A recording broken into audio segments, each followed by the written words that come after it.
I'm John from Casting Style, and this is our beautiful clothes airer winch. We've got it set up here in our showroom. It's code A2366 on our website, and it's a real beautiful piece to have with the clothes airer. So it makes lifting and raising the clothes airer very straightforward. It just simply turns very easily and just winds the rope around the barrel on the back. It also has an automatic locking system on it, so wherever I put the handle, it just automatically stops and won't turn this barrel in any way whatsoever, so your airer can't slip no matter how heavily laden it is. We've tested this winch and it can lift up to 60 kilos, which is far more than your clothes airer could possibly carry. It'll probably take more than that. It's really solid, all made from cast iron as one solid piece, and they're very easy to fit to your walls, and I'm going to show you how to do that in a moment. The rope itself just simply winds around the barrel, and it'll take 11 turns to do one rotation. So 11 turns of my hand here will do one rotation of the barrel. So it's nice and accurate, nice slow movement, so it's not going to suddenly jerk your clothes airer with all your clothes on there. You can see our clothes airer that we've got attached to it here, and how nice and steady it raises and lowers it. And it don't take many turns just to get it down to the height that you need. So really simple to use, really nice simple action. Really easy to fit, so we'll show you how to do that now. One important thing you need to be aware of when you set your winch up is the rope needs to come down directly down your wall to the winch itself. So it means you're going to need an extra double pulley just in the ceiling at the top, just to pull the rope along the ceiling so it drops nice and straight down, so it hits the winch barrel perpendicular. A normal clothes airer, the rope comes down at an angle, and if your winch was here, it's not going to work properly because it obviously is going to start rubbing on the barrel of the winch. So you just need that extra double pulley, like we have on our one here, that just comes down and hits the barrel at the right angle.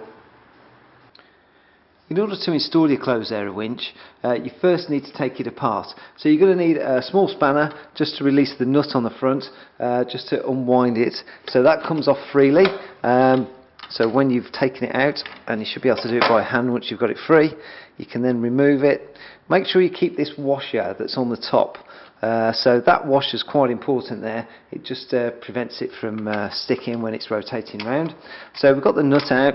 Then it comes out into three parts. So we've got the first cam system that comes off the handle there. So we'll take that part out. And then inside you've got the main barrel drum that just simply removes. There's a lot of grease inside the winch, so just be careful of that. This cog system that's in the gear here can be removed as well, but you don't need to, you can just leave it resting in there. So now we can get to the actual base plate. There's this wooden board that it all locates in, and these are the three screw fixing holes that we're after. So basically once we've got the winch apart, we can then screw this plate onto the wall where your cleat would normally be for your clothes airer, and we do provide some screws to go with it. We give you three quite long fixing screws, so they're just going to locate through that, and we suggest that you use a raw plug if you're going into a brick wall. If it's going into a wooden baton on the back or something like that, then you can just screw these in directly, but if it's going into a brick wall, you need to use the raw plugs that we provide with it as well. So they will go into the three fixing holes. We'll get that screwed on the wall, and then we'll reconnect all the winch mechanism back together. So we're going to fit our winch in our showroom on this pillar. You're probably going to fit it onto a wall or a brick wall, so you're going to need to screw it in, drill the holes for it, and then fit the raw plugs in, and then obviously the screws will screw into that. But in our case we're going onto a nice wooden beam, so it's a bit easier really.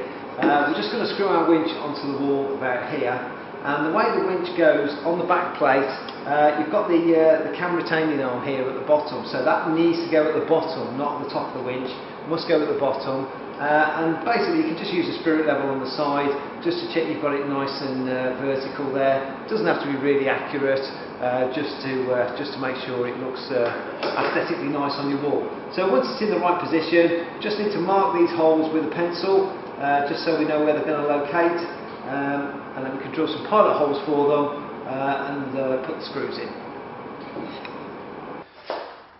So we've got our three pilot hole marks here on the wall, so we'll just quickly drill those through.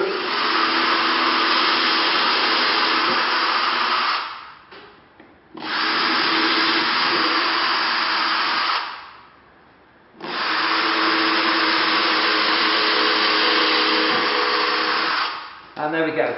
ready for our screws to go into. In your case, you're going to need to drill bigger holes to take the raw plug. So obviously a hole big enough to accommodate the raw plug size, usually around a sort of an M10 size raw plug, so you might need a 10mm drill bit for that.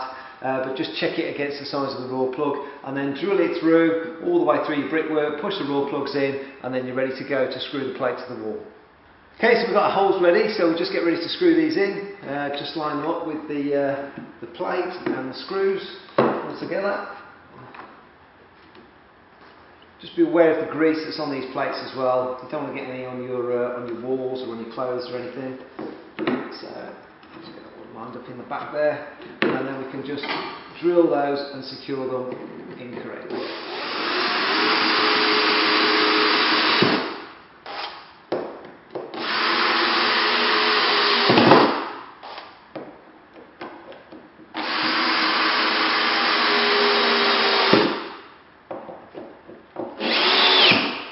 There we go, that's nice and firm, it's not going to go anywhere. Make sure it's nice and solid on the wall because it does get heavy and it's got to take the weight of the airer, so you need to make sure it's going to support the airer. But generally with the raw plugs and these big screws that we've got for you, they'll hold in really securely. So we can get ready now to put the gear system back on again, and if you remember we took the gear system off and we left the original gear in its casing. Now you won't need this part just temporarily, it's full of grease, so just put it down on a piece of paper, be really careful with it. On your clothes and things. Just drop that down for a second and we end up with this gear. Now this cam is the bit that the rope's going to be going round, so you need to make sure that the gear cog part of it, this part is on the front. It looks different on the back, it's got the disc on there and it's going to locate back onto the spindle that way round. Now the cam's really important. If you look around the edge of the cam, there's a hole in the side of it here. That's the bit where the rope's going to go through, so you're just going to locate your rope through that bit of hole just to secure it so it holds it onto the cam. And there's a good way to do this, which I'll show you now. So here's the cam we were talking about earlier, and the small hole to locate it to is just in the side here, if you can see that. So what we suggest you do is take a cut-off piece of rope. Don't use the main rope from your airer, just take a little cut-off piece like this and pass it through the hole because it's just the right size for one piece of rope. You can get it through on the inside there, and then we can tie a knot on the inside piece. And this is just going to retain this piece of rope inside the barrel itself. So we'll just put a nice little knot in there. You might want to do a double knot as well, but I'll just do a single one for now. And then it can be pulled nice and tight onto there. Maybe chop off a bit of excess if there's a bit going on, just so it doesn't get jammed anywhere, so it's nice and short. You probably want to do a double knot in there. And we've got a nice single piece of rope coming out now, and we're going to use this single piece of rope to tie onto the loop that's going to come from your clothes airer. So generally when your clothes airer is fitted, you end up with a loop of rope, and it just makes it easier to get the rope into the barrel itself. So let's go and attach this back onto the wall and fit it onto the airer itself. Okay, so we've got our cam now with our little piece of rope on it. That can go back onto the spindle itself. Remember, the gear system's on the front. When you get your clothes airer and you've fitted it all to the ceiling as is already installed, you usually end up with a little loop at the end there that wraps around the cleat. Obviously this is going to directly replace the cleat that's on the wall. So we've got a convenient little loop there. We can just use to tie onto the winch itself. So we can just tie the loose bit that we've got onto our loop, nice and simply with a little knot. It doesn't have to be very tightly done or anything like that, because this rope is now going to get wound around the winch. So we'll just put that on there. I'll just do a little double knot, just make sure it's secure.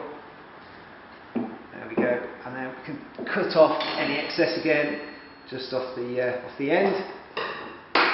So there we go, we've got our rope now that's able to start winding round the cam system. So we just need to locate everything back into it as well. So the next part is the cog that went inside the barrel itself. Remember, this part has got this bar on it. The bar needs to be at the front, so it's going to go back into the gear system and it locates back on this pin. So that bar locates onto the pin on there. Then we've just got the handle to go on as well, and this will hold the whole mechanism back together. So just locate that back into there. It's a cam-shaped handle, so you need to just orientate it right, but give it a wiggle and it will go back in. And then it's just a case of put the washers back on, There was two actually, so you should find you've got these smaller washers, and then the larger one finishes it off and goes on the front, and then we've got our nut as well, so we'll just put all those through back together and secure them onto the front. The idea of the washers is to keep it free from the bolt so it doesn't catch and then it can't come undone. Holds it nice and tight all the time.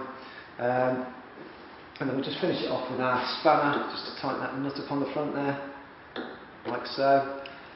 So there we go, the whole winch is now all together, and we can just simply start winding it round to pull that rope around the winch itself.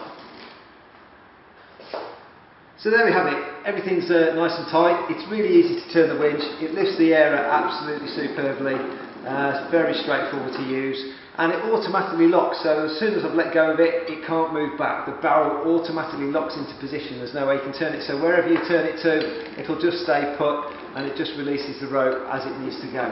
So very beautiful winch. It's from an original old design. This design was 180 years old. We've rebuilt the pattern for it, so it's a beautifully done idea. Very simple, and once it's up on your wall, it just makes lifting the airer so easy. You can see how easy it is for me to turn it. Even with a fully laden clothes airer, it's very straightforward to do. So that's the installation of our beautiful clothes airer winches. Hope you like them, and they're very straightforward to do.